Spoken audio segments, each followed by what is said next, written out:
Hi, my name's Phil. I like talking about politics, and in this video we're going to be looking at Reform UK's new shirts, their football shirts.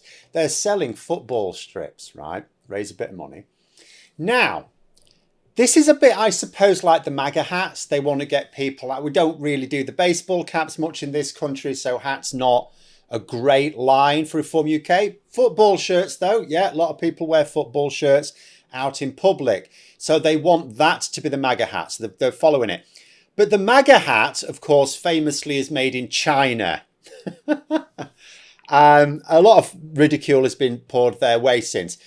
Nigel Farage has decided that that's a bit too ridiculous for him. So he is claiming that these Reform UK shirts are made in Britain, specifically made in the Midlands. Now, I'm not going to say this is definitely not the case, but some people on social media have pointed something out.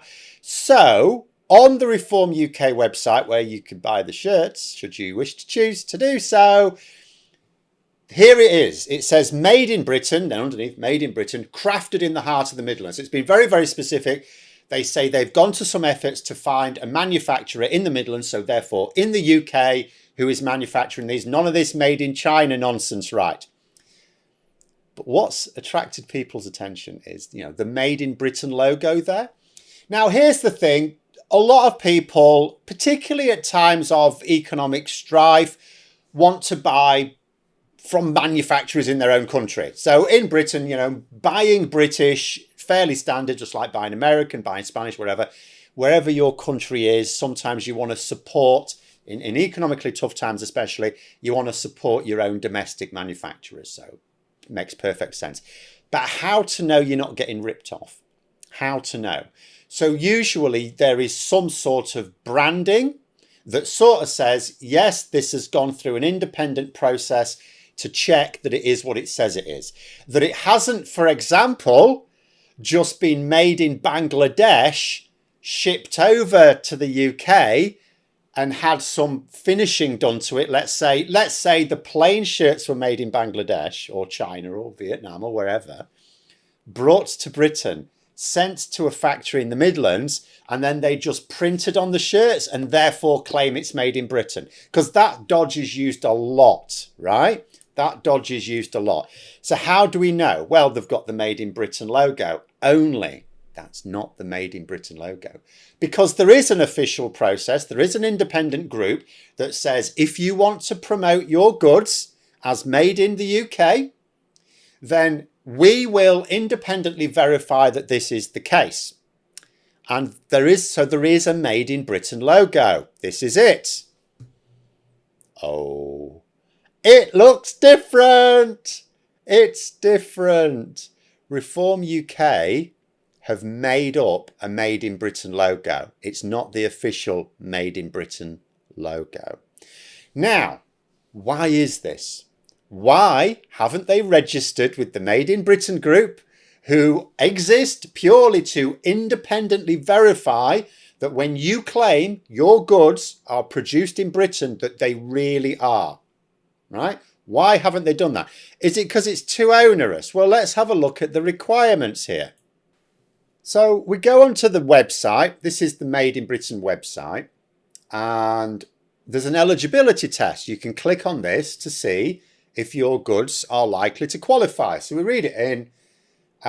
It says here, 100% of the labour or human resource that makes the finished product that will carry the trademark is in Great Britain or Northern Ireland. So they're making it clear before you even start, you cannot get their branding unless 100% of the labour is sourced in the United Kingdom, right? So you go through a few quick questions. Are your products manufactured or assembled in Great Britain or Northern Ireland?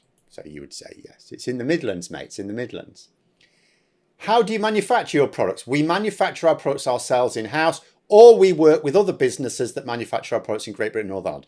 No one's suggesting that Reform UK are doing this in-house. They've said they found a factory in the Midlands that's doing it. So they're working with other businesses. That's fine.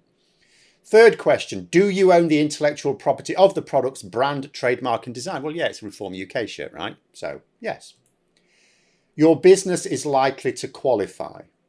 based on the information provided with your business like. Now, you still have to apply, you still have to go through a process.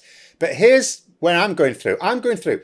People buying those shirts think that all of those apply. That yes, the product is manufactured or assembled in Great Britain and Northern Ireland. That, okay, they're not doing it themselves in-house. They haven't opened up their own factory, but they are using a factory that is in Great Britain or Northern Ireland, in the Midlands of England. And they clearly do own the intellectual property rights to the brand and trademark and all the rest of it. And there's no question about that at all. So why haven't they applied to register this official logo? Because they want to use the logo. They do want to use the logo. Remember, they've not just put on their website that it's made in Britain, we've crafted it in the heart of the Midlands. They have used a logo. They're trying to give the impression that there is an official seal of approval. That's the purpose of that logo. It's to say, this is branded, made in Britain, pucker, right? But that is the real logo. Here is what I am going to suggest. I don't think they're made in Britain.